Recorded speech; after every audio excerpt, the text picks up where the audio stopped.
With the Blue Cash Everyday Card, it's easy to earn 3% cash back on groceries at U.S. supermarkets, U.S. online retail purchases, and U.S. gas stations. That's how we grow our family's little nest egg. Learn more at americanexpress.com/explore-BCE. Terms and cashback cap apply. And now, Peter Paul Mound's Almond Joy and Cadbury Chocolate Bars presents Alien Worlds. Slowly rotating at the edge of deep space, 1,000 kilometers beyond the atmosphere of 21st century Earth, is the Arthur C. Clarke Astronomical Observatory, Starlab.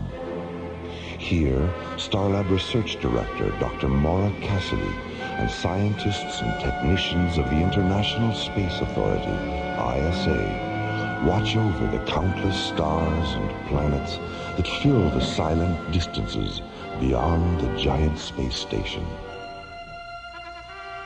It is November 3rd, 2028, as this week's episode, The Kilohertz War, reminds us how suddenly and mysteriously one man's science fiction can become another man's science fact on the threshold of alien worlds.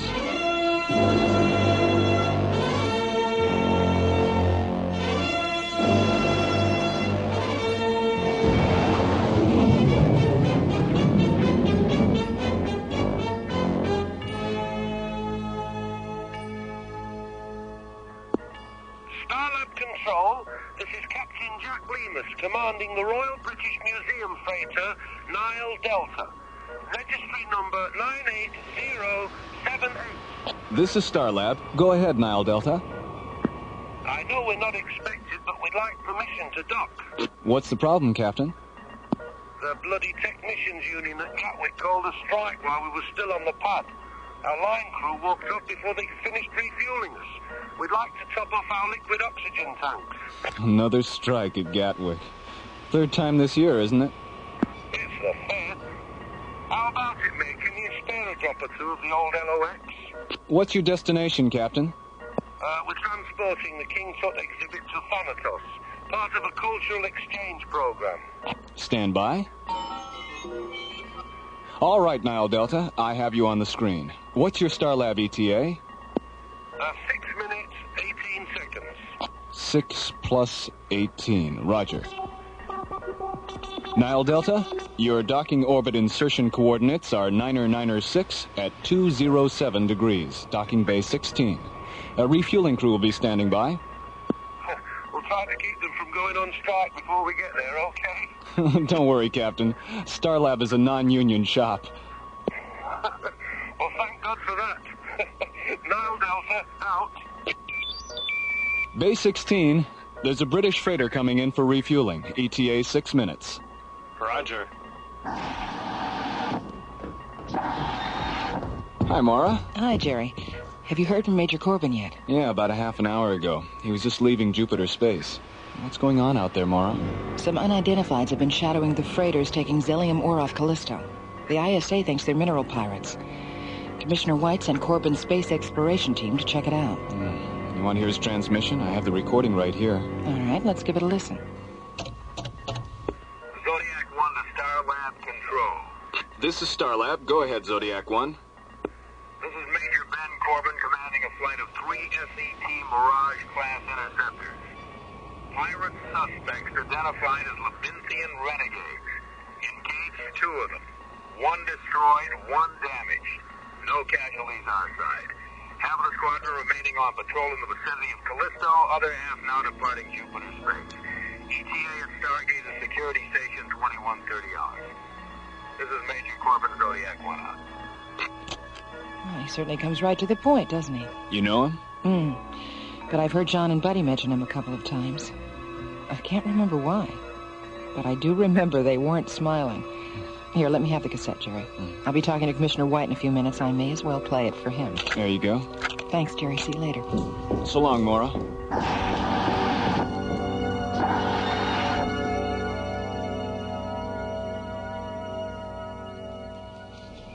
Stargate to Security Station 2130 hours. This is Major Corbin, Zodiac 1 out. That's it, Commissioner. Well, thanks for getting it to me so fast, Maura. Is there anything else we should talk about? The tape you sent up concerning the Turalyon military exercises on Mars. I thought Turalyon was anti-military. And she is, Maura, but two planets in their system have declared war on each other. And Turalyon's sitting right in the middle. They're working up a tactical space force to protect themselves. They hate to do it, but they have no choice. Why are they testing on Mars? Well, its atmosphere is Turalyon compatible for one thing, and it's uninhabited for another. You see, Turalyon is very densely populated. They didn't want to take the chance of hurting any of their people if an experimental weapon malfunctioned or one of their prototype ships crashed. Sounds like they've got a lot of soul as well as a lot of sense. Yes. Well, I'd better sign off now, Maura, and try to get home. There's a lot of wind and snow blowing around outside, and you know what New Chicago's like during a blizzard. All right, Commissioner, bundle up. And beware of little boys chucking snowballs. Starlight Communications, out.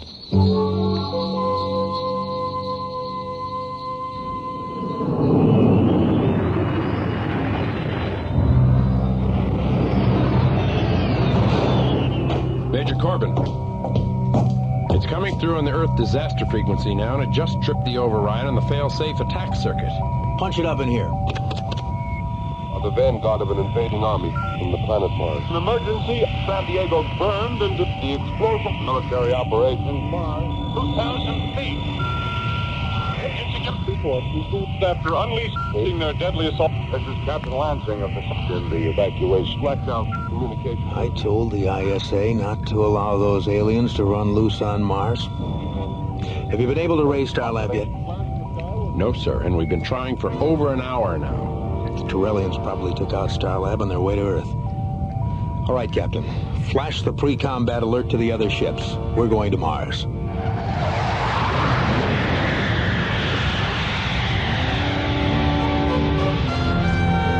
Alien Worlds will continue.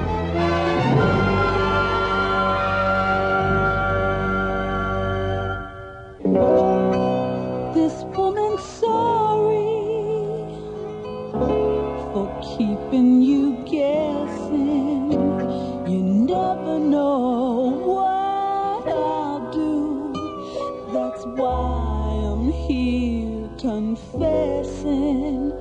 It's because sometimes I feel like a nut, sometimes I don't. Almond Joy's got nuts, Mounds don't. Almond Joy's got chocolate, coconut and munchy nuts too. Mounds got chocolate and chewy coconut. Ooh. Sometimes I feel like a nut, sometimes I don't. Almond Joy's got nuts, Mounds don't. Because sometimes I feel like a nut, sometimes I don't. Sometimes I feel like a nut, sometimes I don't.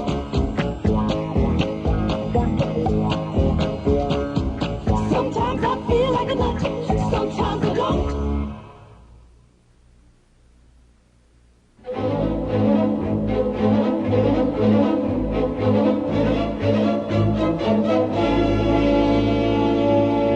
Alien Worlds continues. Given permission by the ISA to experiment with defensive spacecraft in the Martian atmosphere, Turalyon sends 200 prototype gunships to the Red Planet for testing. 10 days later, 3 Mirage-class SET interceptors receive a powerful radio transmission as they leave Jupiter space.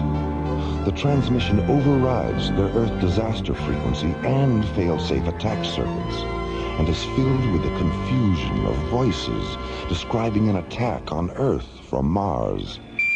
Yes, the planet. On the planet Mars, between the hours of colored white, destruction of cities and 5 minutes after the transmission is received, Major Ben Corbin, who commands the interceptors, orders his executive officer to contact Starlab for confirmation of the attack. have you been able to raise Starlab yet? No, sir, and we've been trying for over an hour now. The Turalyons probably took out Starlab on their way to Earth. All right, Captain, flash the pre-combat alert to the other ships. We're going to Mars.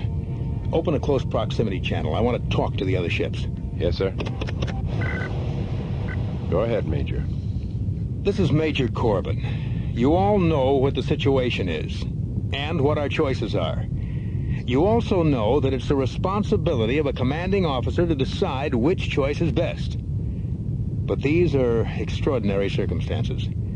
So I believe the decision to either continue on to Mars or to return to base should be shared by all of us. So when I finish this transmission, take a vote. Flight crews and officers alike. It's up to you. Zodiac 1 out. You're looking unusually tense, Captain. What's the problem? I'll go see how our crew feels about your pep talk, Major. Pep talk? Is that what it was? I'll be back in a few minutes. Captain O'Neill, Major. We're ready whenever you are. Thanks, Bill. This is Captain Dan Sager. We're with you all the way, Major. I knew I could count on you, Ray.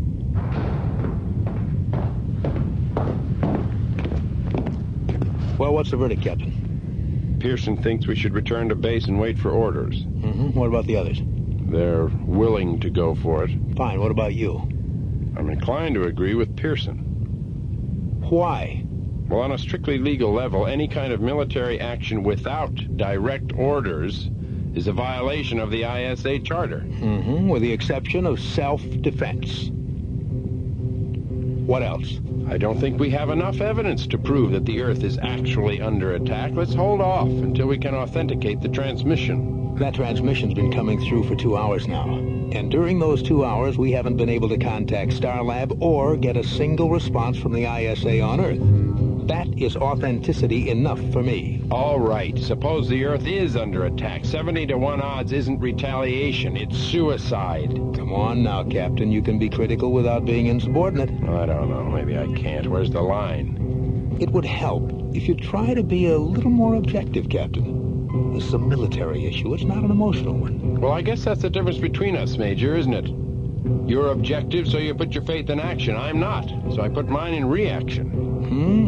What sort of reaction are you having? There's something wrong about this whole incident. You're right, Captain. There is something wrong. There's a war on between Turalyon and Earth. Objective, subjective, or otherwise. That is a fact.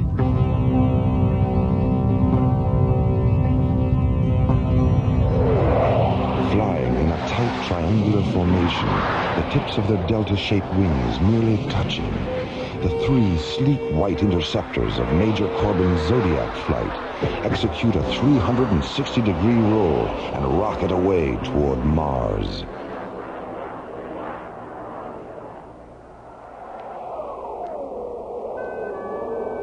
Meanwhile, on the surface of the desolate red planet, the freezing winds of Martian winter blow a stinging mist of iron oxide dust across Cecropia, a vast plain located at the 0 meridian coordinates of 70 degrees latitude, 310 degrees longitude. In the middle of the windswept plain lies the Turalyon Command Center, 7 transparent green domes whose faceted emerald surfaces fracture the pink light of the late afternoon sun. Standing near the domes, on legs that seem too fragile to support them, are 60 Turalyon gunships in the shape of huge chromium dragonflies. Outside the central Turalyon dome, Commander Sathos stands looking up at the bleak Martian sky, his long, yellow-pleated cloak swirling around him, his delicate lungs protected from the iron oxide storm by the black filter mask covering his face.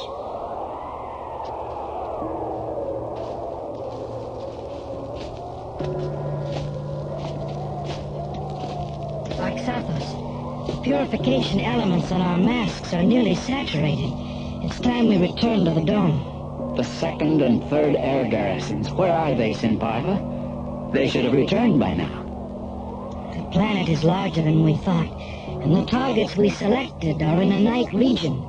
Our ships have never flown in darkness before. Have you seen to the one that fell onto the ice cap? 3 surface crawlers have been dispatched to bring it here. How many of our flyers were killed? We won't know until the crawlers reach the impact site. Simparva, Turalyon was never meant to be. What's Ethos? Take me into the dome. My mask. The elements have terminated.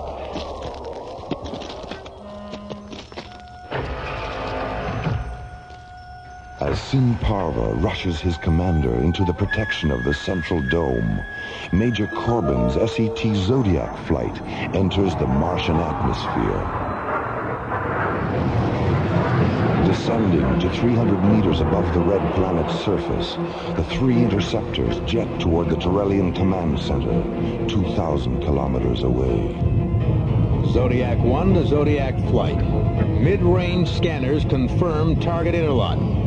Target description: 7 low-density, low-profile structures and 60 high-density spacecraft. Activate laser turrets and shielding generators on my mark. Mark. This is Zodiac 6. We have target interlock confirmed. Laser and generator functions positive.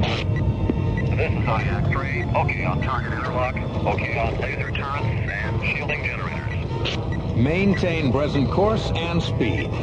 We'll be over the target in 44 minutes. Zodiac 1, clear. How you feeling, Captain? Any better? You know how I feel. Don't worry, you'll get over it.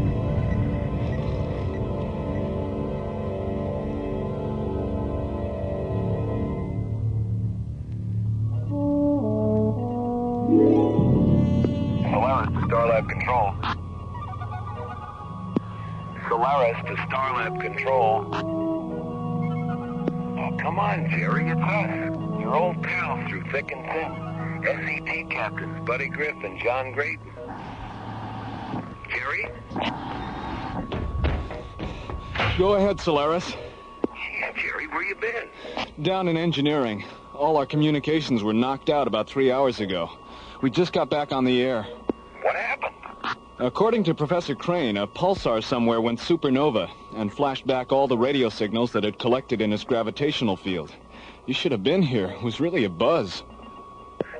Speaking of buzzes, is Maura there? We've got a present for her. She and Professor Crane are up in data processing, resynchronizing the sidereal time terminals on the computer. Hey, have you got a docking bay open? Our ETA is 9 minutes. Docking bay 23, buddy. Docking orbit insertion coordinates 671 at 208 degrees. Thanks, Terry. Solaris out.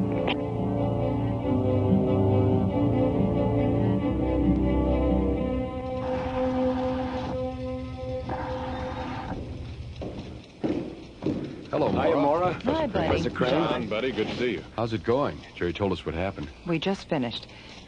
What's in the box? It's a present from Phil Maxwell. Here. Be careful. Don't spill it.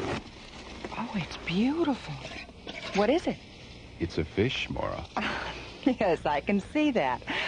But what kind? It's a flarn, a Serenian glowfish. Phil picked up a couple on Cronus. He thought you'd like to have one for your aquarium. That was really nice of him. Does it have a name? Yeah, Winston. A flower named Winston? That's right. Well, does Winston need any special food or anything like that? Yeah, my wife has one in her aquarium, Maura. Just put him in the water and forget about him. Glowfish live on light. Dr. Cassidy, this is communications. What is it, Molly? We're monitoring the intership transmission from Major Corbin's Zodiac flight. They've just attacked the Turalyon Command Center on Mars. On Mars? I'll be right out. Here, Professor. Hold my fish.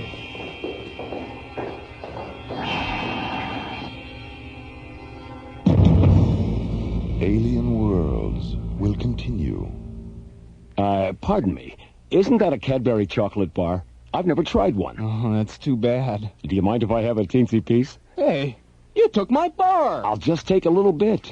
It was for my wife and me. Oh, she'll love it. See, this is great.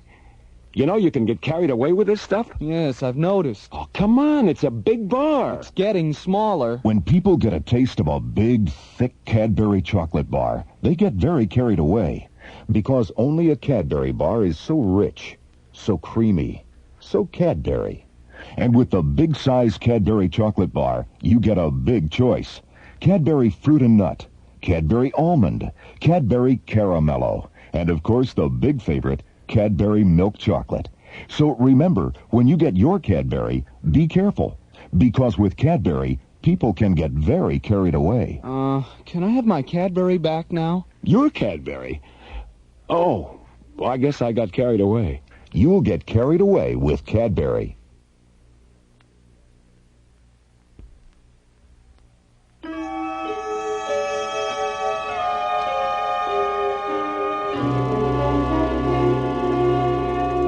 Alien Worlds continues.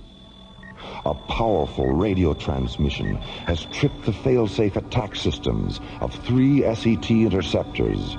A transmission filled with distorted human voices describing an attack on the Earth from Mars. After unleashing their deadly assault, this is Captain Lansing of the evacuation. Flash out communication due to the inconvenience related to difficulty with transmission. When Starlab and ISA headquarters on Earth failed to acknowledge his calls for confirmation of the attack, Major Ben Corbin reaches a tragic conclusion. The alien assault is real.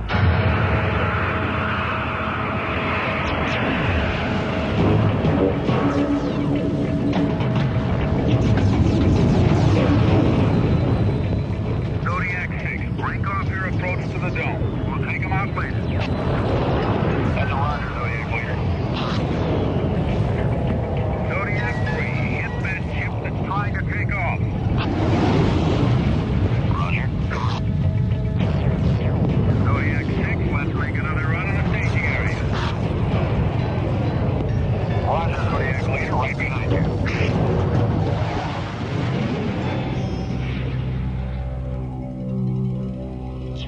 Sinparva, where did they come from? They were flying too fast for our senses.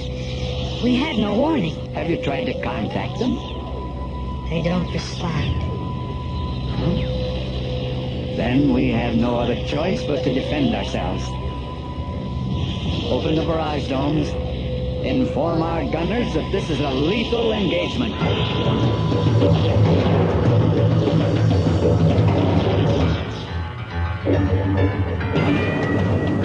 Zodiac leader to Zodiac flight. Regroup at 179. Switch over to target grid yellow.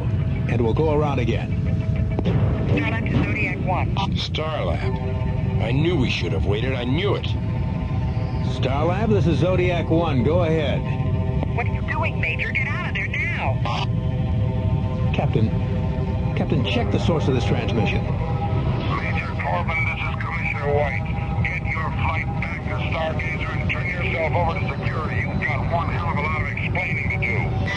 But the attack on Earth, there was a radio transmission.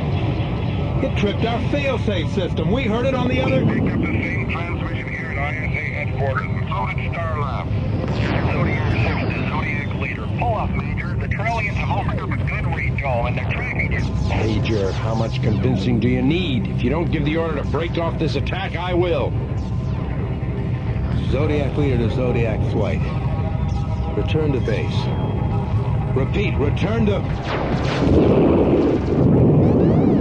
Direct hit on the starboard thrusters. We've lost the automatic guidance circuits. Switch to manual. Attitude gyros are gone. Co-pilot to crew, get to your crash positions. We're going in.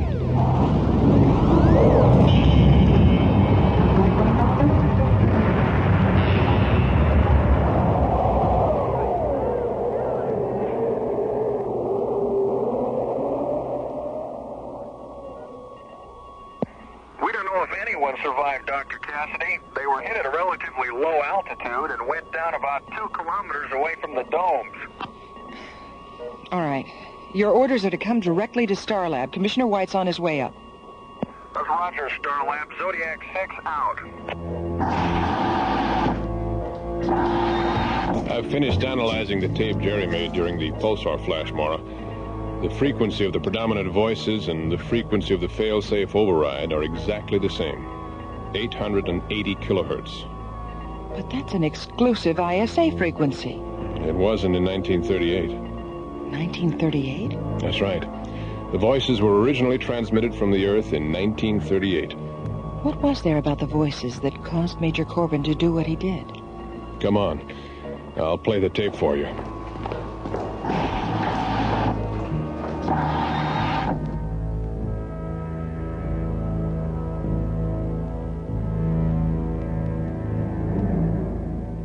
Whatever possessed you to do this thing, Major Corbin? 3 men killed in the crash of your ship. 9 others seriously harmed. Captain Vogel critically injured. 20 Turalyon flyers lost. The transmission. We thought you were attacking the Earth. I did what I thought was right. Did you contact Starlab for confirmation? Did you contact Commissioner White? We couldn't reach them. Then why didn't you contact us? It never occurred to me. Military uniforms are unfortunate things, Major. So very little does occur to the ambitious patriots who wear them. Clarke's office. Yes, Sinparva? A transmission from Commissioner White has come through. He wants to talk to you. Sinparva, your eyes. Is there something else? There was nothing our physicians could do. Captain Vogel just died. Oh, my God. My God. Between the hours of colorless white, destruction of cities and parts in the evacuation. Tonight, the Columbia Broadcasting System and its affiliated stations coast to coast has brought you The War of the Worlds by H.G. Wells, featuring Orson Welles and the Mercury Theater on the air. Next week, we present a dramatization of 3 famous short stories. This is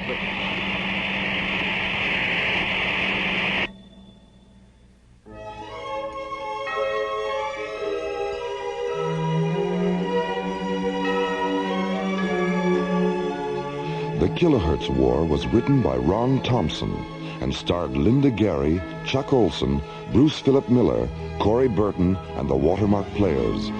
With special guest stars Casey Kasem, Jeffrey Lewis, Joe Baker, Olin Soule, Richard Paul, and Pete Renaday. Associate producer Ron Thompson. Music director Tom Rounds. Engineer Stu Jacobs. Technical consultant Peter Sky. Assistant to the producer, Roger Brossi. Alien Worlds was created, produced, and directed by Lee Hansen and is distributed by Watermark Incorporated. And so until next week, this is Roger Dressler inviting you to join us for another journey into the elsewhere and elsewhen of Alien Worlds.